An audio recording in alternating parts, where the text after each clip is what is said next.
Isipin mo, ngayong gabi, tumingin ka sa langit at napansin mong wala na ang buwan.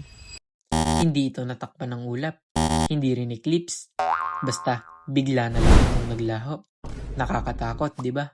Pero ang mas nakakatakot ay ang mangyayari pagkatapos nito. Dahil ang pagkawala ng buwan ay hindi lang magpapadilim ng gabi. Maaari rin itong baguhin ang buhay dito sa ating planeta. Bago ang lahat, this is Kyle Fox, isang batang punong-puno ng pangarap sa buhay. Unang mangyayari, magiging mas madilim ang gabi. Ang buwan ang pinakamaliwanag na bagay sa kalangitan kapag gabi. Hindi ito gumagawa ng sariling liwanag, pero nire-reflect nito ang liwanag ng araw. Kapag nawala ito, ang maraming gabi ay magiging mas madilim, lalo na sa mga lugar na malayo sa ilaw ng syudad. Mas mahihirapan ang ilang hayop na mangaso o maghanap ng pagkain, at mas magiging iba ang itsura ng kalangitan. Pangalawa, magbabago ang tides o pagtaas at pagbaba ng tubig sa ating dagat. Kapag nawala to, hindi tuluyang mawawala ang tides dahil may gravity rin ang araw. Pero magiging mas mahina ang mga ito. Maaaring maapektuhan ang mga coral reefs, isda, alimango, at iba pang lamang dagat na umaasa sa regular na galaw ng tubig para mabuhay at magparami. Pangatlo, maaaring magbago ang klima ng Earth sa napakahabang panahon.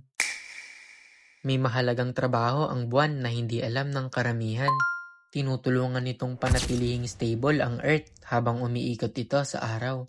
Kung wala ang buwan, posibleng magdulot ito ng mas matinding pagbabago sa ating klima, gaya ng mas matinding tag-init o taglamig sa iba't ibang parte ng mundo.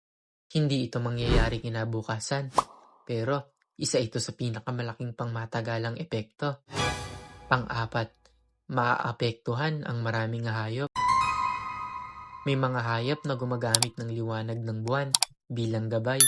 Halimbawa, may ilang uri ng pawikan na nangingitlog sa gabi, at maraming hayop sa dagat ang sumusunod sa lunar cycle para sa kanilang pagpaparami.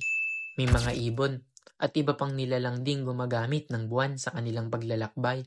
Kapag nawala ito, maaaring magulo ang kanilang natural na ritmo at mabawasan ang tsansa nilang mabuhay.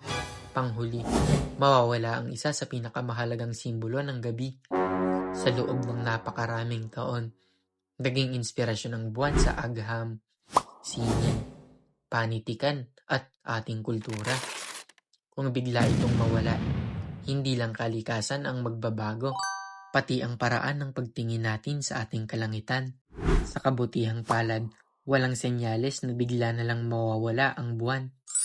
Pero ipinapakita nito kung gaano kahalaga ang isang bagay na madalas hindi natin pinapansin. Kaya sa susunod na makita mo ang maliwanag na buwan sa gabi, tandaan mo, hindi lang ito maganda sa paningin. Isa ito sa mga dahilan kung bakit nananatiling balanse ang ating planeta. And this is Kyle Fox. Maaari mo bang i-like ang video at i-subscribe mo na rin ang aking channel. Maraming salamat sa panonood, kaibigan.